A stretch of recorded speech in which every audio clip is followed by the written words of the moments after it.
All right. Like I said, I'm Corey Plan. I'm with the Suffolk Public Library for the local history talk panel. Tonight we are joined by VM Roberts and Jeanice Thomas, and they're both going to speak about their work as well as growing up in Suffolk. I believe Ms. Thomas was going to go first. I can, but I had mentioned to Ms. Roberts that I can go last, but it doesn't matter. Oh, sorry. I had that backwards then. But Ms. Roberts, if you're Ms. Roberts, if you're ready to go first, we are ready for you to begin. No problem. Thank you, Ms. Jeanice. I hope I'm pronouncing your first name correctly. That's correct. Hey, Corey, what did you want me to do? Do you want me to go through the questions or what?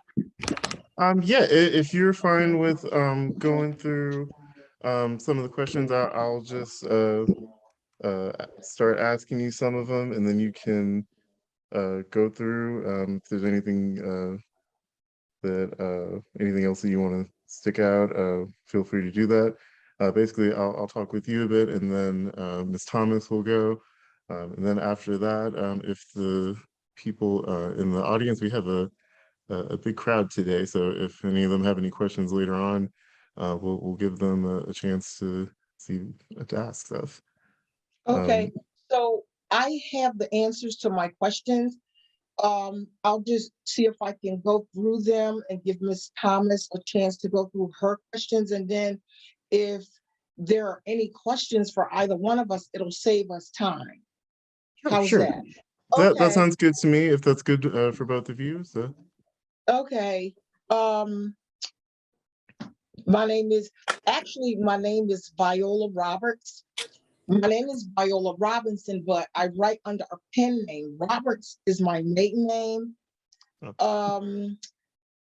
I was born and raised in Suffolk, and my passion for writing started in fourth grade. I don't know how many of you are familiar with Suffolk, but I went to East Suffolk Elementary School. I went to East Suffolk Middle School, and from the middle school, I went to Kennedy. My neighborhood was rezoned, and I ended up graduating from Yates as opposed to graduating from Kennedy like I wanted to. But I kept in touch with my childhood friends. From there, I moved to Trenton, New Jersey, and I lived there for 10 years. And from there, I moved to Philadelphia. I graduated college from Temple University in Philadelphia. The first book that I wrote was Memoirs of a Girl from Suffolk. Your second question, geographically, what do you consider Suffolk? Now, to me, Suffolk, old school Suffolk consists of the 7 boroughs: Holy Neck, Nansemond, Sleepy Hole, Suffolk, and Whaleyville. Chuckatuck and Cypress. I am not familiar with Harborview, and I'm not familiar with the Huntersville area. Those sections are new.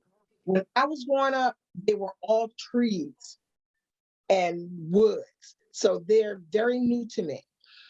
A fond memory I had of growing up in Suffolk, unfortunately, I do have to say that it was when my cousins from up north came to visit us every summer.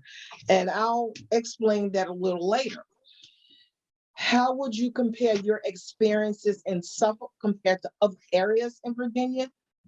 I did not travel outside of Suffolk until I graduated high school. There's a story behind that. We were very poor. Were there any disparities that I experienced when I was growing up in Suffolk? Yes. And I included it in my book, Memoirs of a Girl from Suffolk, and my book, Dear Suffolk, My Teenage Memoirs. I was the 5th person in line to work for a woman. I don't know if you all know where Wilroy Road is, But my mother used to work for a white woman that lived on Wilroy Road, not far from Nesman Parkway. I was the fifth person. So these are my two books, my memoirs. I used to clean her house for $2, her whole house for $2. And when she fed me beefaroni on Saturdays, that was the highlight of my week because I got to eat. We were very poor. We rarely ate. I used to eat mustard sandwiches. So to give you an idea of how poor we were. But I cleaned her house for $2 and I was the youngest one. I had 3 sisters and my mother. They all cleaned for this same woman up until I was like 4th grade when I started working for her. And I included that in my book. Let me see if I can get through these other questions. What got me into writing? The ability to escape my childhood. I wanted to create a world unlike my own, and publishing my memoirs allowed me to move forward with truly discovering whether or not I could write. It was a test to see if I had talent for writing. So my first 2 books are my memoirs, and my other 15 books are my creativity, my talent. I don't base my characters on anyone that I know. I don't think there's any creativity in that. And I've been working for the past 40 years and I've met a great number of people. I don't think I don't I've never used any of my writings to talk about other people. My 2 newest books that are based in Suffolk is North Jericho Shadow and Senator Stokes, and they are political books. They're political thrillers. So the guy decided to run for the mayor of Suffolk, but somebody is after him. They don't want him to get that office. Somebody is trying to kill him. He's done some dirt. The character in the book has done some dirt, and somebody does not want him to hold that office of mayor. I'm almost done. What are your thoughts about banning books in the school system? I think it's ridiculous.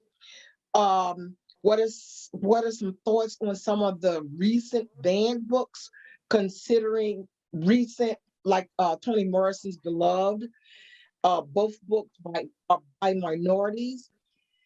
I think the schools do themselves a disservice. We live in an information society, unlike when I was growing up.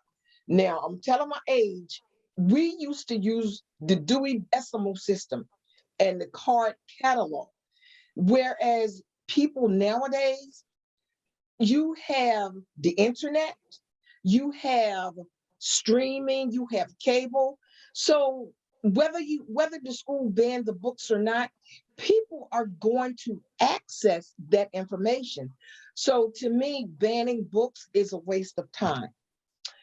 During 2020, you asked about local high school students in Suffolk protesting in Suffolk for Black Lives Matter. What are your thoughts on youth activism? My thoughts are the youth should know their cause inside and out. Don't just go out and protest because you want to protest. Do your homework. Have an objective point of view. There are 3 sides to a story. When you choose a side, be ready to defend your facts. Don't just blow off hot air or have empty rhetoric. You have to be able to back up what you're protesting about. What advice would I give to the younger generation? Do your homework on your history, educate yourself, read again, and then read some more. And if you're not into reading, listen. watch videos, watch documentaries. All of those things will help you to understand how to move society forward. And those are your questions. Thank you very much. Thank you for answering all those. So some wise words. I appreciate it. You're welcome. Ms. Thomas, would you like to go next? Yes, I grew up in Suffolk. It wasn't really called Suffolk then. It was called Nassau County, as I remember. And I didn't grow up in the city. They said that I grew up in the country. So I just say I grew up in the country part of Suffolk now. All the other areas, totally new to me. I was just floored when I was down 2 years ago at you all's event. And I didn't know that there was a North Suffolk, a South Suffolk. Well, I had heard about South Suffolk, of course, but North Suffolk, Harbor View, all of that is like, what happened to the Suffolk that I knew? But I'll get into that a little bit later as far as my humble beginnings. But for those of you who don't know me, I am officially retired, a retired scientist, research chemist. And the Lord has blessed me with a long career, almost 44 years in the government. And so I was allowed to do what I loved, and that was science. Ever since I was in the 3rd grade, I was always asked, you know, the infamous question, what do you want to be when you grow up? And I would say, I want to be a chemist. Now, I didn't have the slightest idea what a chemist looked like. I had no scientists in my family. We did have maybe one medical doctor in the family, but he was basically a distant cousin. But that was about it as far as role models. And I don't believe, as I can remember, that many, if any, from my generation even went to college at that time. So I had very humble beginnings, and you know, I just love science from the start. Some of my research, excuse me, interests. Let me get some water here. Include conducting measurements to support vitamin analysis in the clinical and food communities. What does that mean? Basically, my research was in food nutrition, the latter part of my career. And what I did was I made measurements to make sure that the foods that we ate were safe according to the nutritional labeling. So I had to make sure that whatever number that was reported on that label was correct. So that was basically what my research was in the latter part of my career. As a scientist, you had to publish, or we used to call it publish or perish. If you didn't publish your work, you certainly were not going to get anywhere. So, you know, I had, you know, several publications I had to in order to thrive in my career. But my true passion was and is still STEM education and outreach. So this slide I want to show is basically showing that I'm at the USA Science Festival doing what I love. And that is helping the students to understand science, to have fun at the same time, to get excited about STEM. STEM is science, technology, engineering, and math. this USA Festival is one of the largest STEM platforms in the United States, and which is held at the Washington Convention Center, if any of you have been there, in DC, and it's held every 2 years.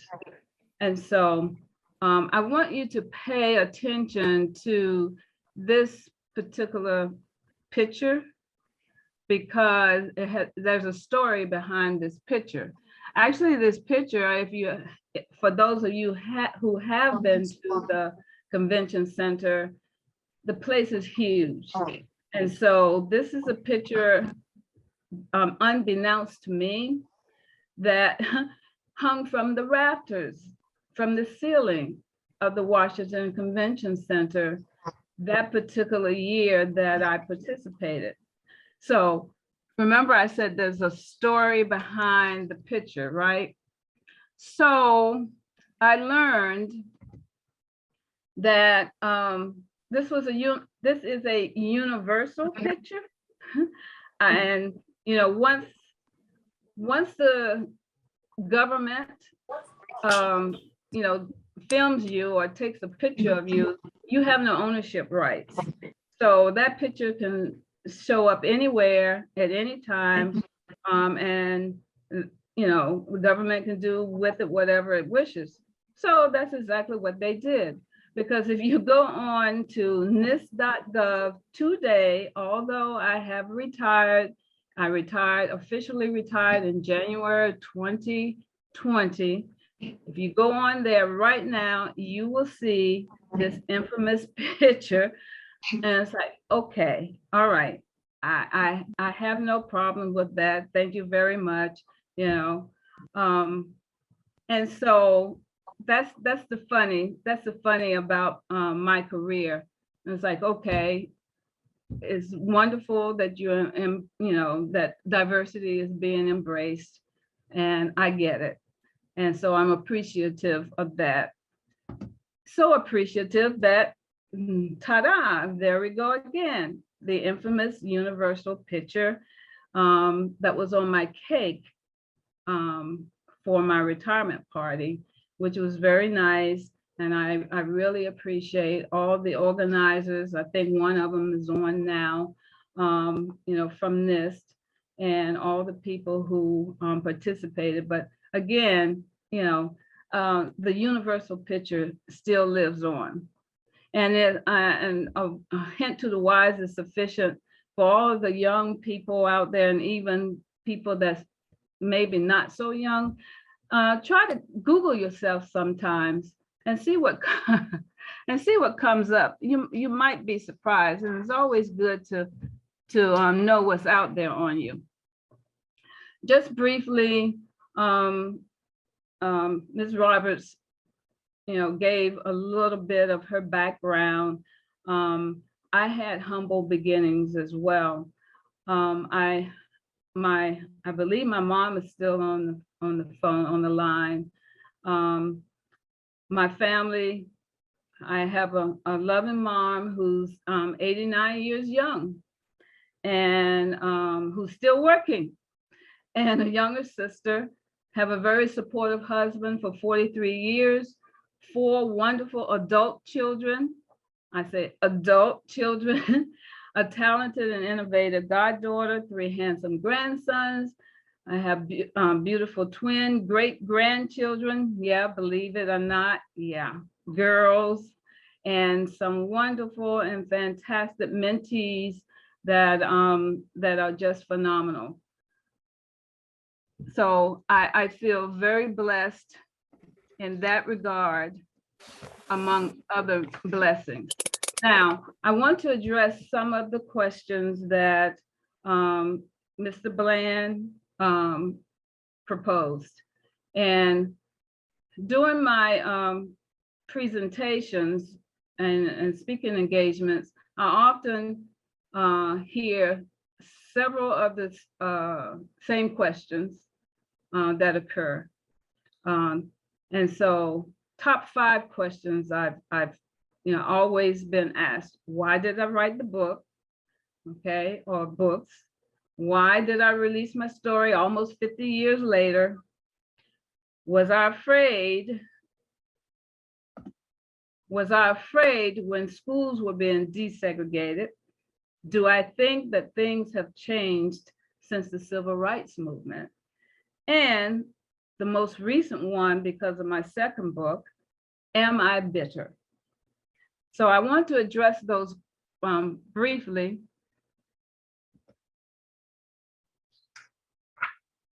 I don't know how much of that you can see, but I published my first memoir. This is for those who are on the line, this is the book cover of my first memoir that was released in 2015, in which I talk about the challenges that I faced as being one of two Black students when I entered an all-white high school during the civil rights movement, and when the schools were being desegregated in Virginia in the 1960s. We're going to talk about the 1960s in a few minutes. Actually, to be honest, I never planned on writing a book. And I certainly didn't plan on sharing, as they say, my business publicly. I didn't want anyone to know, my painful past. I just wanted to bury it, the hurt and the pain. So that is why it took me almost 50 years to later publicly release my story. But actually, I started out documenting my story for my kids, who at the time, I believe they were either in elementary school, high school at that time. And I started talking to them about Black History Month because they were researching people during Black History Month. And I started telling them about my story, my experiences during high school, during the civil rights movement, and they were in disbelief. So I decided to document my story with no plans to ever publish it or as a book, but out of obedience to God, some of you know about that, I released my story. So my first memoir, Breaking Through Barriers, The Journey, is this is actually a part 2 series. Part 1 is an easy to read, and I wrote it as such because I wanted all ages from all walks of life to be able to understand my story and to finish my book without, taking a whole lot of time. That's why it only covers the high school. And so on the back cover, I have a question. I started with a question. Have you ever felt like life is beating up on you because you dared to be different or tried to defend what you felt was right? And so when somebody picks that book up, it's like, okay, yeah, that could be me. That could resonate with anyone, whether you are, deemed as too tall or too short or too this or too that, too shy or too outgoing, that could be you. And so that is one of the reasons why I wrote the book the way that I did, so it can relate and be relevant to anybody from any walk of life. So this book was written to go beyond the color barriers. This is the cover of my second book, part 2, which I released last year. And I talk about some of the challenges that I faced during my college years at Hampton University, formerly known as Hampton Institute. That's dating myself, of course. And I also talk about the challenges that I faced, throughout my career as a scientist. So without giving any too much detail for those who, to those who have not read my book, I don't want to give you too many spoilers, but this, in the second book, is one of my favorite quotes, which is noted in the first chapter. And the first chapter is called Free at Last, Free at Last. And this is the late, great jazz singer, Ella Fitzgerald. And she said, it isn't where you came from, it's where you're going that counts. And, both Ms. Roberts and I can attest to that. We are great witnesses. Neither one of us started out as rich kids. My parents, and I'll show you a picture pretty soon of my parents back in the day. They worked hard. They worked hard for every cent that they got. And so, but as long as you work hard and you have good morals, it doesn't matter where you came from. It's how you end up. And as long as you end up, your journey, with integrity, that is a success story within itself. To answer the question, was I afraid when schools were being desegregated? Oh yeah, I'm often asked that. And the answer is absolutely. I was scared to death.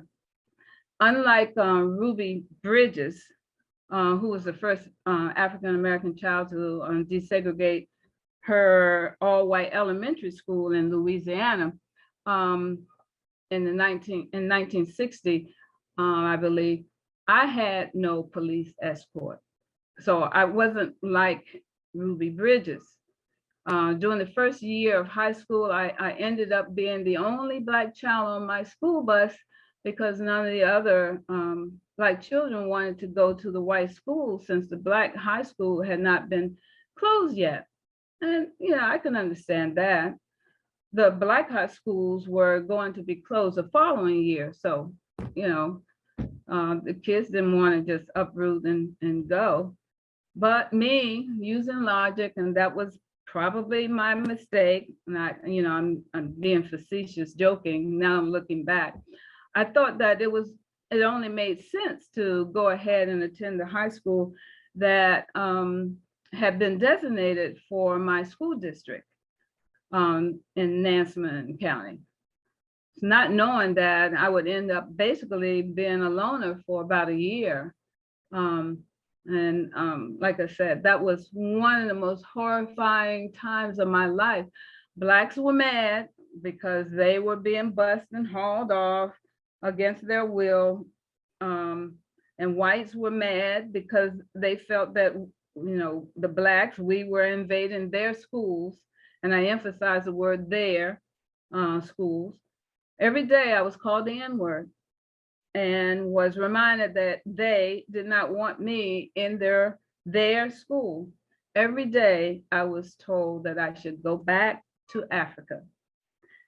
And as I mentioned, I lived in a rural, the country area, and my bus ride was about 20 minutes through country, woods, and it just seemed like an eternity. The kids on the bus threw spitballs and chanted racial slurs and taunted me daily. And I talk more about that in my book, in my second book. So I kind of got, at one of the events, I kind of got chastised, or maybe that's not the word, but some people in the audience were upset because they said, how and why did your parents allow you to go through that agony? And my parents always taught me to stand up for what I thought was right. And they allowed me to think. And they allowed me to make some decisions, of course, with their guidance on my own. So they asked me if I wanted to leave the white school and go back to, go to the Black high school until it closed the following year. They asked me that but something in me that would not let me just do that. And so I was in the fight or flight mode, and I told them I was not going to let those kids run me away. So I toughed it out. My parents did not pressure me, into my decision. They supported me, and that is instead. So that's what I want people to know, that they weren't cruel parents. And so, they were very forward thinking and supportive parents. Each day I learned to, and I still get a little worked up about this because, I don't know about you, Ms. Roberts, but, when you start having flashbacks, it's almost like it's like it instantly replays, and you relive it all over again. But each day I learned how to hold it together, no matter how hard it got, no matter how tough it got when I was in that school. But when I would get home, I would let it all out. I would cry and let it all out because I hated the way that I was being treated just because of the color of my skin. The kids didn't know me from anybody else, but it was just because I was perceived as different because of the color of my skin. Things were horrible for me. So for those of you who can see and those who are online, I have a picture back of my parents and me. I believe I was a junior in high school at that time. And like I said, they were very supportive parents. My father, John Brown, is now deceased, but he was great. He was a civil rights activist, a strong believer in nonviolence and supporter of the civil rights movement. My mom, like I said, who's 89 years young, is a seamstress and who's owned her own tailoring business for over 30 years. And believe it or not, she's still sewing. She no longer has her tailor shop downtown, or they call it uptown. But she does have a business at home now. She has her own shop at home. So I'm very thankful for that. So again, was I afraid? You betcha, I was afraid. But it was something that Nelson Mandela stated. It says, I learned that courage was not the absence of fear, but the triumph over it. The brave man is not he who does not feel afraid, but he who conquers that fear. And so that is what I learned during that time. And of course, we got Michelle Obama says you can't make decisions based on fear and the possibility of what might happen. So I learned to face my fears, even at a young age. Briefly, I want to let you know that, okay, those were things that were going on inside the school. There were some, challenges and events, external events that was going on at that time as well. This was 1967, 1968. And a lot of things that I will mention, I'm not going to, for the sake of time, I'm not going to go over all of these, but there was a lot of turmoil, a lot of tension. These are the, for your information type of things. It kind of set the atmosphere. About Newhouse was a little over $14,000. Gas, 33 cents. How I love a gallon. How I love to have that happen again today. How about the new car? A little less than $3,000. Oh, please. And of course, for all feds, the wage increased to a wage increase now to $1.40. And for the young folks, You know, a lot of times I just like to tell them that there's nothing new under the sun. Bell bottoms, the bell bottoms that you're rocking, bell bottoms were popular back in the late 60s, 1960s, okay? And I love to watch them squirm like, oh, please. And of course, we just finished Super Bowl 56. I thought it was phenomenal, but you know, that's just my opinion. Super Bowl one, the first Super Bowl was, you know, occurred back during that time. Those were the fun thoughts, fun facts. But the reality was that the nation was in turmoil. And I mean, we're talking about there was a Black boycott of the Olympics. Muhammad Ali was stripped of his heavyweight title for refusing induction to the United States Army. They had the Vietnam War, people protesting about that. Robert F. Kennedy, you know, after he became president, and you know, he was later shot and killed. Thurgood Marshall became the first Black justice on the Supreme Court. Of course, Dr. Martin Luther King Jr. was shot and killed, causing, I don't know if any of you remember, but I remember the race riots, uprising, in 125 major cities and 29 states total. The nation was in turmoil. President Johnson signed the Civil Rights Bill, banning housing discrimination. Of course, you know, the schools, the basis of my first memoir, you know, the schools being desegregated and busing being mandated. And ironically, the famous jazz trumpeter Louis Armstrong recorded, "What a Wonderful World." So that was 1967, 1968. This is my high school in the 1960s. During that time, 67, 68. It was sad to say that the school was of much racial unrest and racial division. This school is still here, but it's not a high school.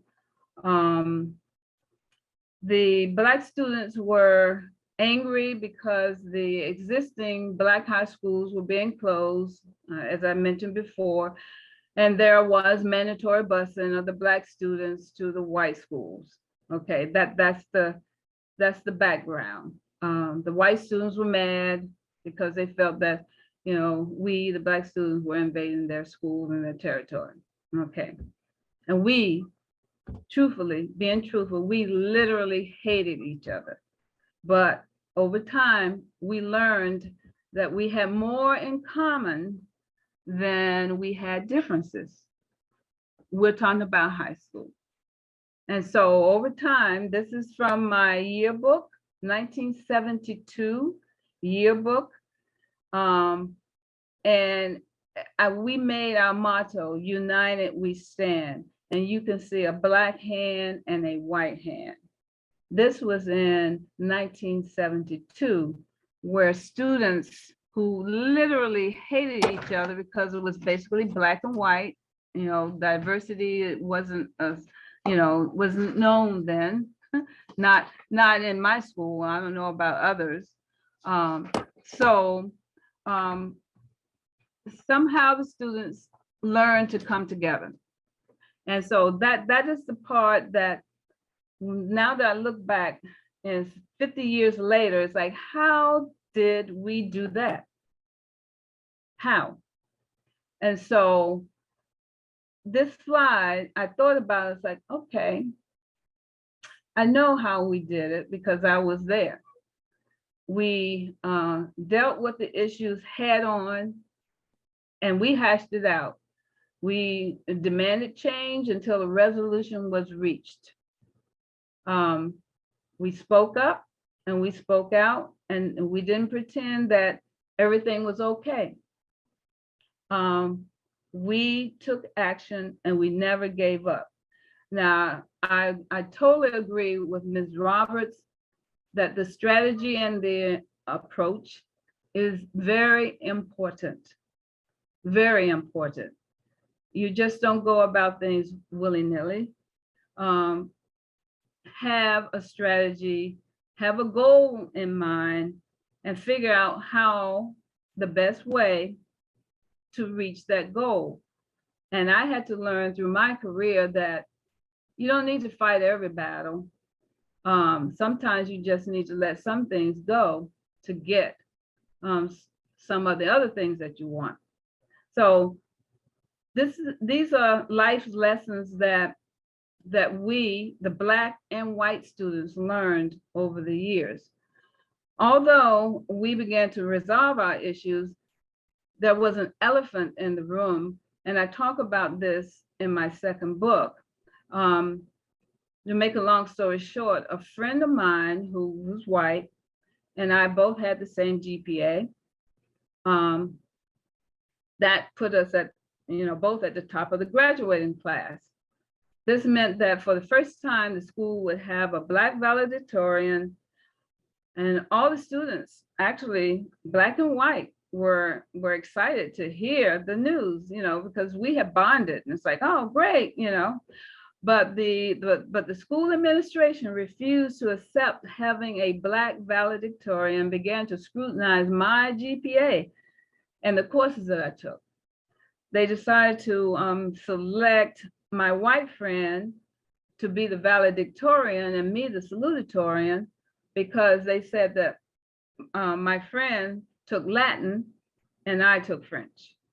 And we both had A's in those subjects, but the administration said that the Latin carried more weight because of its level of difficulty. So what they did, when I'm talking about strategy, they changed the rules to justify their desired outcome. Once the students, and this is the honest truth, as my husband would say, the honest truth. Once the students heard what had happened, they were outraged. They protested against the administration and actually threatened to have a sit out. And I was like, wow, this was back in the late 60s. So as a compromise, the administration decided that both my friend and I would be recognized as the top 2 students of our graduating class. But get this, the valedictorian title would be done away with. Neither one of us would be called valedictorians. So we were both allowed to give a speech at the graduation. So I say all of that to say, 50 years ago, a group of Black students and white students at a school in Suffolk, Virginia, discovered how hurtful and harmful racism was, and unfortunately still is. This is a quote from my yearbook in 1972, 50 years ago, and it states, "We face each other first as strangers, then as friends. The going was rough at first, but since then we have found true friends. The world we live in today is full of troubles and tribulations, but with a true friend, we can face the worst day with a smile." This is what our class came up with as a quote for our graduating class. I thought that was quite amazing.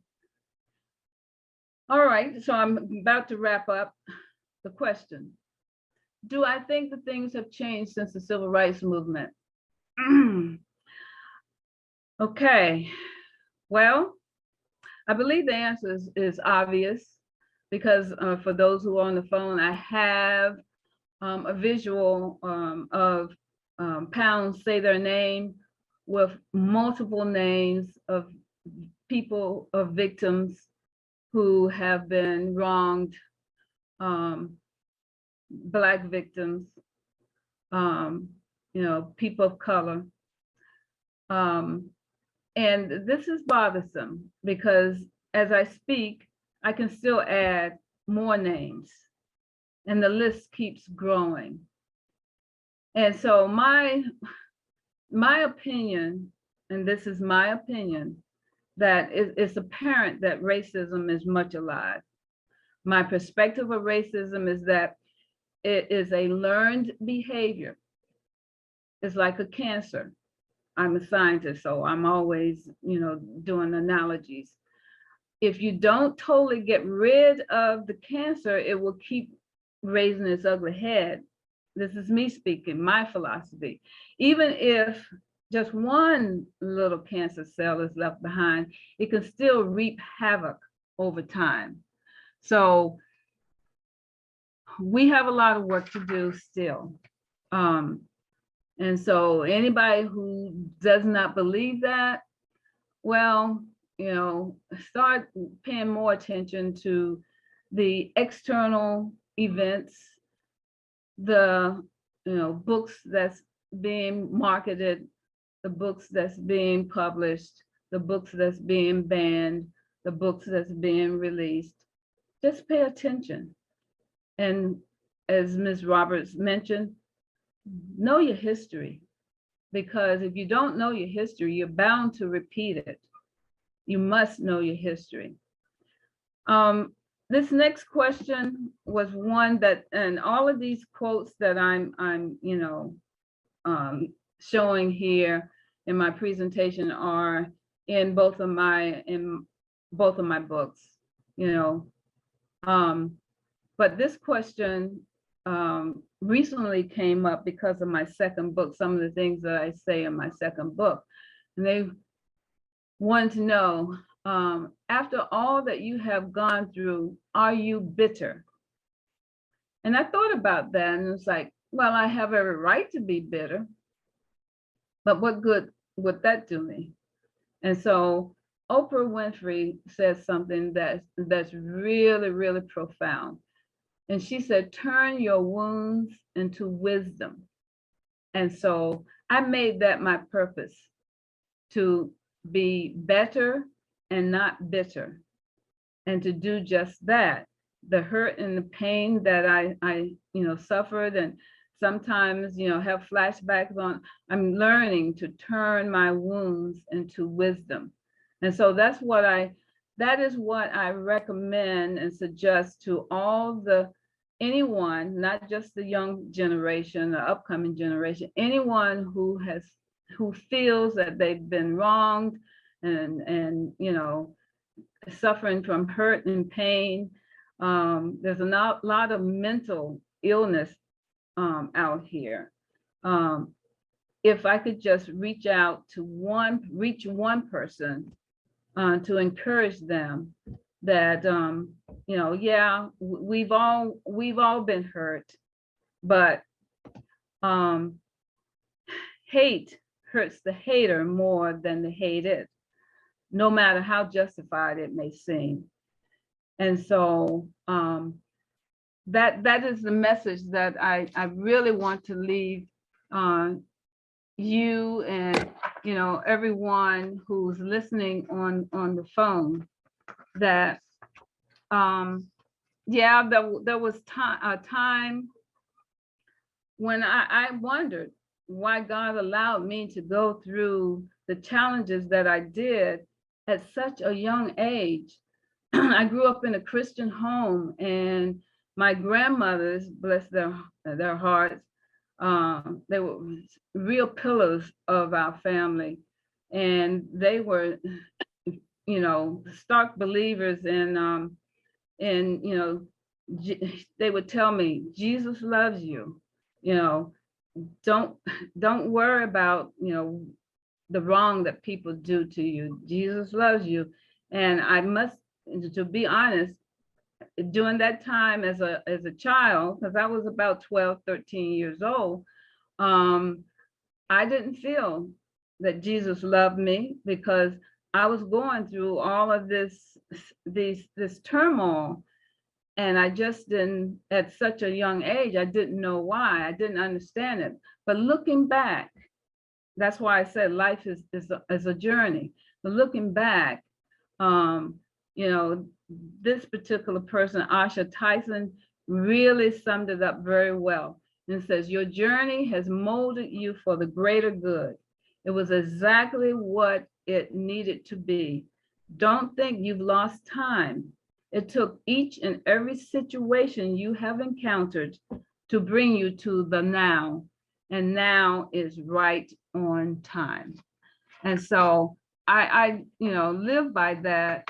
And so I made my mantra to be that life is only a journey. Embrace it and trust God. And, life may be challenging, but, God will bring you through, because he allowed me to live to 50 years later to tell this story. This is my contact information. I'm not really social media buff, but moving forward, I had to get with the program. So I not only have email, I have Facebook and Twitter, and I have a Facebook office page that my son made me get, and I'm on Instagram. So there are several ways that you can reach out to me. My books can be purchased on Amazon. I have a QR code if you want to hit that, and it also can be found online in Barnes and Noble, and Lord and behold, online at Walmart. Don't ask me how that happened. I had nothing to do with it, but I appreciate your attention, and please forgive me, Corey. I don't know if I thank you enough for inviting me, but I want to say thank you again, and thank everyone for listening in. I really appreciate it. I think I'm done. I'm supposed to stop sharing my screen, right? Yeah, you can. I just wanted to say real quick, but thank you for sharing that. That was truly great. I really appreciate you sharing your story with us. I'm sorry. I wanted to make a quick statement. I want to go back to your presentation really quick, Ms. Thomas. You talked about bell bottoms being popular in the 60s. I started first grade in 1969, and there was a store downtown in Suffolk called Roses. Roses 5 and Dime. Yeah. Bought me a bell bottom set out of Roses. I remember that very well. I remember the protest downtown in Suffolk, because I started first grade in 69. I was home with her until then. She would take me everywhere. I remember those protests, and people in front of Roses and carrying picket signs. But she snuck in there and she bought me a bell bottom set to start first grade with. I remember that. Now, wait a minute. You say you started first grade in 1969? Yes. Oh boy. I really feel old. No, as a matter of fact, if you graduated high school in 72, so did my older sister. She graduated high school in 72. Yes. Okay. All right. So you're just a young buck. 60 this year. I'll be 60. Oh. So, very well done. Thank you. I appreciate that. Thank you. Thank you. I have to get your book. I have to get your books. And I'll get yours as well. I'll include links to both your Amazons in the description for everybody that's watching. Okay, and appreciate that. If anybody has like any questions or anything, like feel free to like either leave it in the chat, or if you want to unmute yourself and ask real quick. Yeah, I do. This was very fascinating, and I'm already a fan of Ms. Roberts. I've read her 2 books, the political books.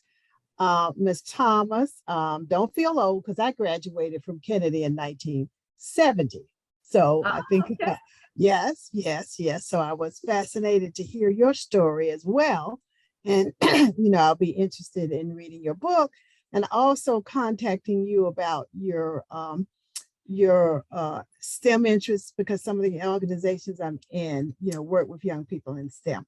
So this Okay, was a great. great presentation. Like I said, I follow Ms. Roberts already. Look forward to following you, Ms. Thomas. So Okay. I do have a couple of questions. And like I said, I know Ms. Roberts really well, but in the two books that I read, and they're fiction, but what was fascinating, you bring in the real um, history of Suffolk and the surrounding area. So kind of what made you decide to do that? I mean, I know the book is fiction, but then as I read it and I said, oh, I know that place, or that sounds like a place I heard of. What inspired you to do that? I most of my books are women's books, and I've lived in Philadelphia for 35 years. So majority of my books are the Philly environment. So I said, you know what? I need to do something with Suffolk in it. Now I have my memoirs, I have those, and I wanted to see where my true talent would take me. Because when I wrote the books about my memoirs, that's putting my personal life out there. That's talking about how poor I was and cutting wood and using a supermarket cart to get wood and bring it to my home. But when I thought to myself, can I write this? So I said, you know what? I'm going to try my hand at doing. I love politics.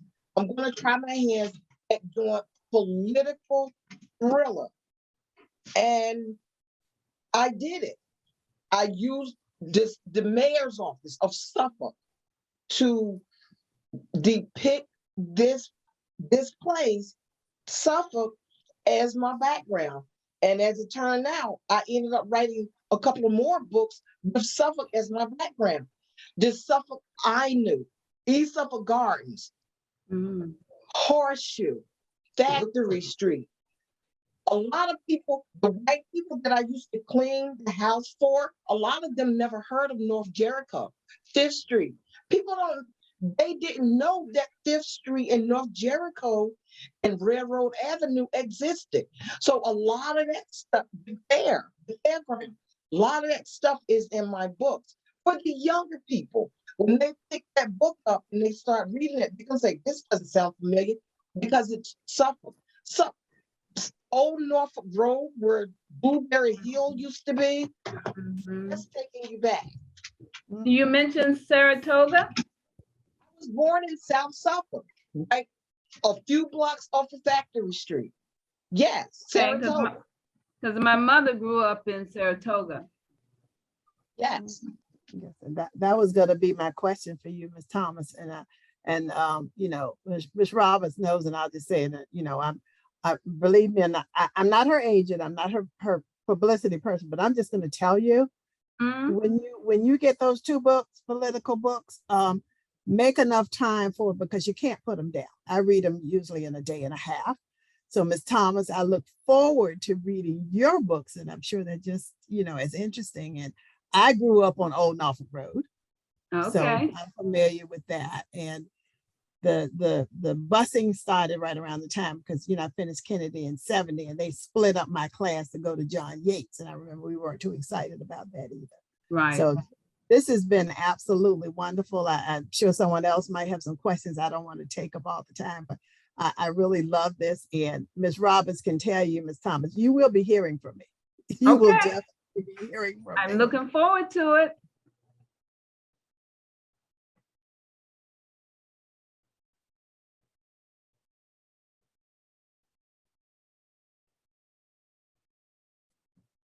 Okay, you're muted. Okay.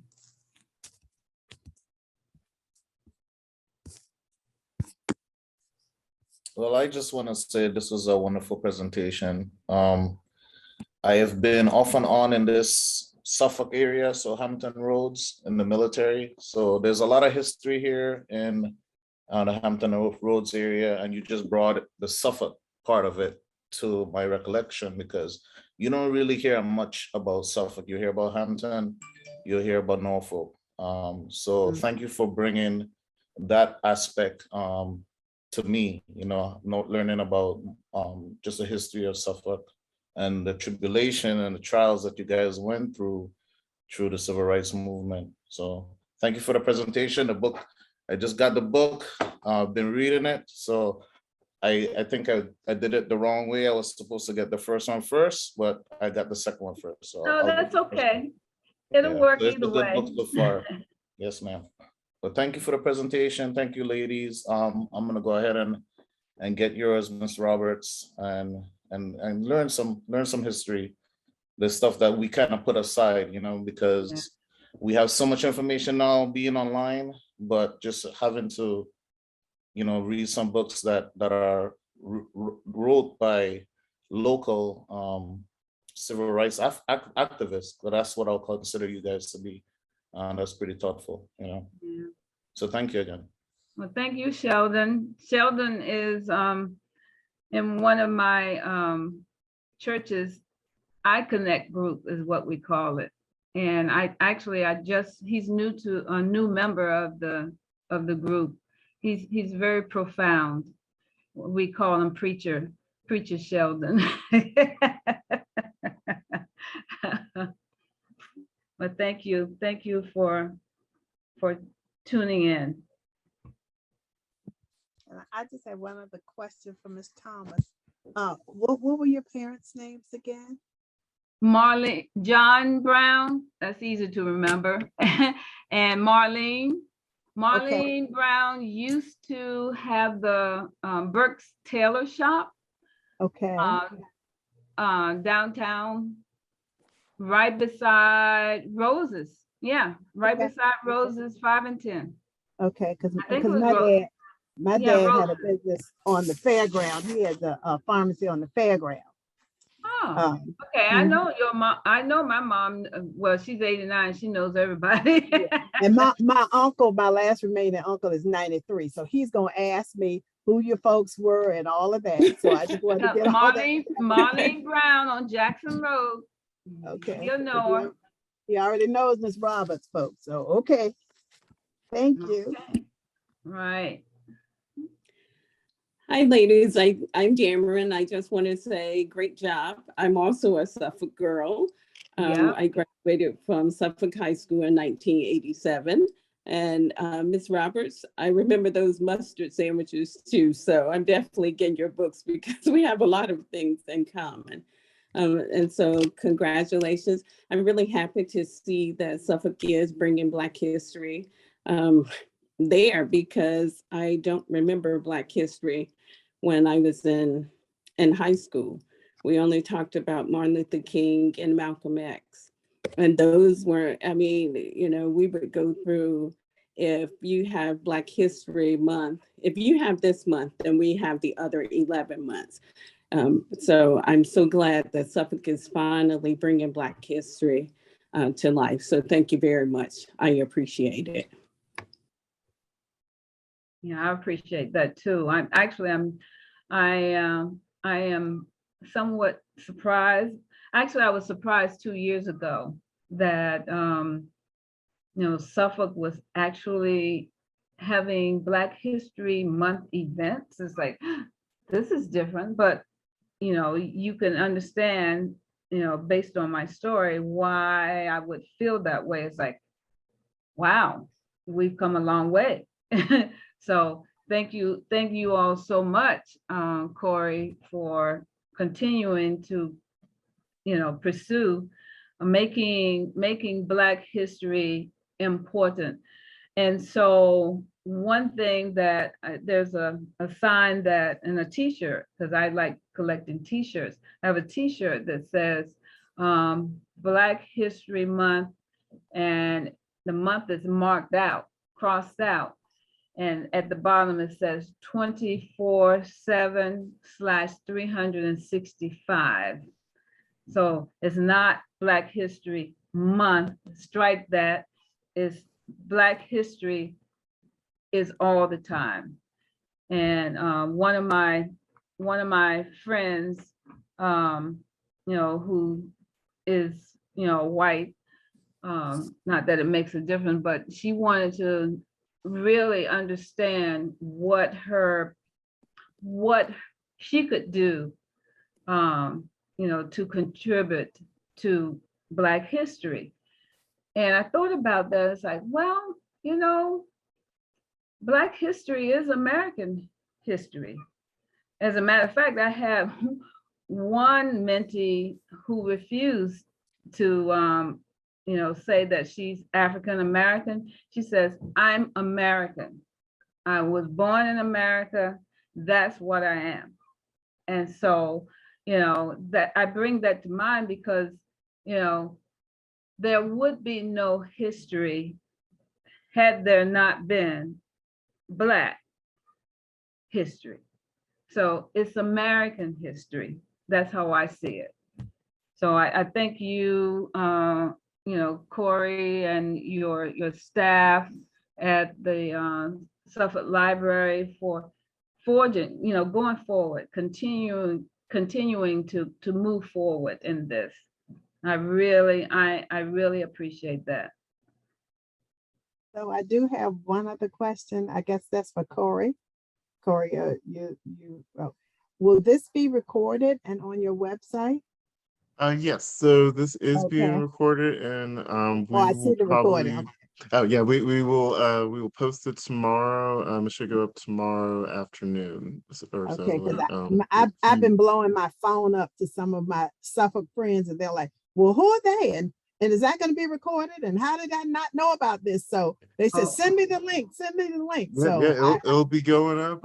So if you're interested, Ms. Pearl, I can send you a copy of the link once it goes up. Again, it'll please. be up on our Facebook page and our YouTube page. So definitely check that out. And again, I do want to say thanks to Ms. Thomas and Ms. Roberts for sharing their stories and being here tonight. I'm really thankful that you guys took the time to do this. Even though we couldn't do it in person like we were originally planning, like you guys still made it a very special evening. So Thank you again for having me. Thank you very much. This was very inspiring. Thank you. unless anybody else has any other questions, we're gonna wrap it up. And like I said, again, it will be posted tomorrow. All right. Well, thank you guys. I And have one more question. Oh yeah, sure. And how can we get autographed books from the authors? I have copies of all 17 of my books. You can, if you can get through to me, my email, on Facebook. Any book you need, I will autograph it and mail it to you. I have to go to the post office tomorrow. Okay, Suffolk girl. Okay. Yeah. Let me put my email address in the box. Okay, thank you. Yeah, the best way to reach me is through my Gmail, and just let me know you would like an autograph book, and send me your email, your address rather, mailing address, and I'll get it to you. I like to keep things simple. Of course, there are other ways to do it, but I just much rather keep it simple. I'm old school, so. Thank you. You're welcome. Thank you. All right. And thanks again for joining us, everyone, and have a good evening. So. All right. You all have a wonderful weekend. Thank you. It was great meeting you all. Yes, good meeting you, and we'll keep in touch. Yes, we will. Thank you.